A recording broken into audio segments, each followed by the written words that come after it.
On est le 8 juin 2025 et ça fait exactement 1480 jours que j'ai arrêté de boire de l'alcool. Je ne parle pas de boire de manière régulière, je parle de ne plus boire du tout. Ouais, ça peut paraître surprenant venant de quelqu'un qui a 25 ans et qui, comme les jeunes de son âge, devrait sortir en soirée, se remplir le bide de bière, de cocktails, tout ça, et le lendemain se dire « j'aurais pas dû ». Alors je pense que votre première interrogation, c'est « pourquoi ?»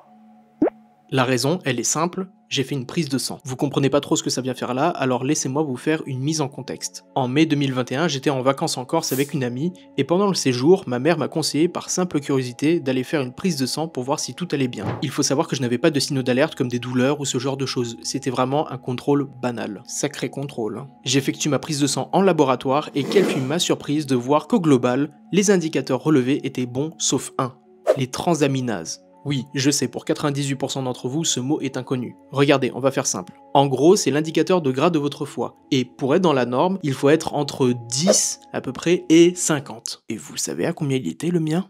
166. En d'autres termes, tu pourrais prendre mon foie, le découper, le foutre sur la table, comme ça si jamais au repas de Noël, t'as oublié, t'as ton petit foie gras. Bref, face à ce résultat, je suis un peu confus, je me pose plein de questions et je me demande à quoi c'est dû.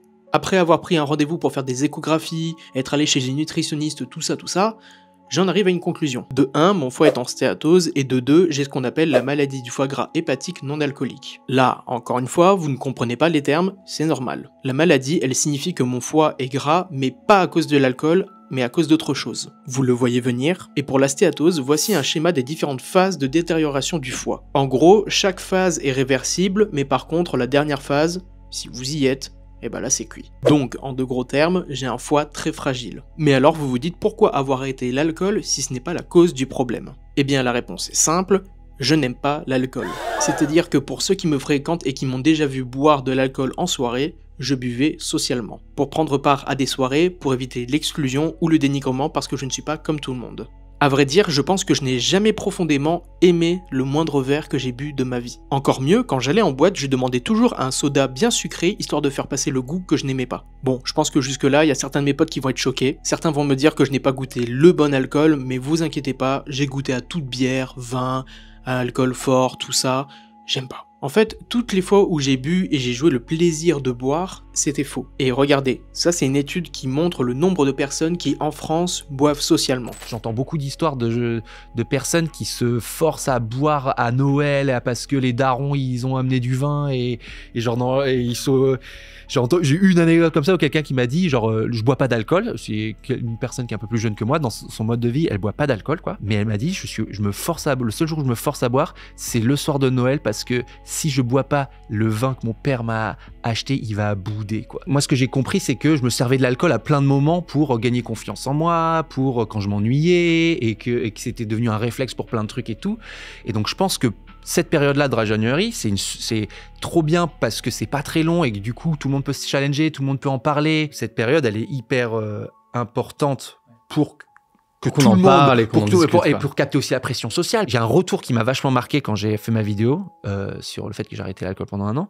C'est les gens qui m'ont dit merci de normaliser le fait de pas boire d'alcool, parce qu'il y a plein de gens, ils boivent pas d'alcool et leur quotidien, c'est de se justifier de pas boire. Bien sûr. Ouais. Il y a un commentaire sur une vidéo, je sais plus quelle vidéo, c'est genre l'alcool c'est la seule drogue dont on doit se justifier de pas boire, quoi. C'est vrai, absurde, quoi. Ça fait quand même beaucoup. Le constat était là depuis le début, je faisais partie de ces gens. Mais bref, si jamais vous voulez que je traite le sujet de boire socialement plus en profondeur, dites-le moi dans les commentaires, on pourra faire une vidéo sympa. Du coup, ça ne répond pas au problème de pourquoi j'ai arrêté l'alcool alors que le problème ne vient pas de là. Et je pense que j'ai une réponse simple à vous donner, il est plus difficile d'arrêter de manger de la merde que d'arrêter de boire. Certains vont pas être d'accord, alors laissez-moi vous expliquer mon point de vue. L'alcool, j'en ai pas besoin pour vivre ou me désinhiber en soirée. Alors que manger, oui, on en a tous besoin pour vivre, et souvent, quand vous mangez, vous ne mangez pas des choses saines. Et oui, du coup, ça vous vient peut-être à l'esprit, mais quand vous m'invitez à manger McDo ou ce genre de fast-food, sachez que ça me fait pas forcément plaisir. Sur le moment, un fast-food ça peut me faire plaisir, mais par contre sur le long terme, ça a un impact monstre sur mon foie. Bref, tout ça pour dire que j'ai dû, du jour au lendemain, arrêter de boire de manière drastique de l'alcool, et vous allez sûrement me dire, mais comment tu te sens, comment ça se passe tout ça?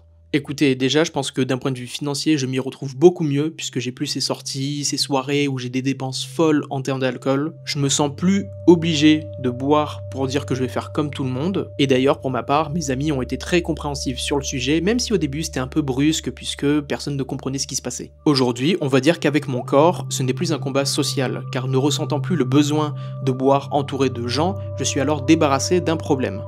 Mais par contre, il y a un autre combat. L'alimentation. Pour lutter contre mon foie, il faudrait que je perde du poids, que j'adopte une alimentation anti-stéatose, en retirant tous les sucres rapides, en évitant les aliments ultra transformés, en mangeant plus de fibres et en limitant les portions et en évitant surtout les grignotages. Mais ce combat est peut-être le plus dur auquel je fais face dans ma vie, car faisant de l'hyperphagie, étant naturellement gourmand et étant entre autres addict au sucre, mon corps est un réel paradoxe. Toutes ces choses-là que j'ai énumérées, je peux en parler dans une prochaine vidéo si vous voulez comprendre ce que c'est. Alors dans tout ça, j'ai envie de dire aux gens que s'ils ne ressentent pas le besoin de boire quand ils sont en soirée, mais que la pression sociale laisse penser le contraire, je peux vous dire droit dans les yeux que la décision que j'ai prise il y a 4 ans est l'effet le plus libérateur que j'ai connu. Ça me prenait mon argent et mon vrai visage lorsque j'étais entouré de gens. Si vous le pouvez, essayez. Et si jamais vos amis ne sont pas compréhensifs de ce genre de décision, alors je suis au regret de vous annoncer que ce ne sont pas vos vrais amis.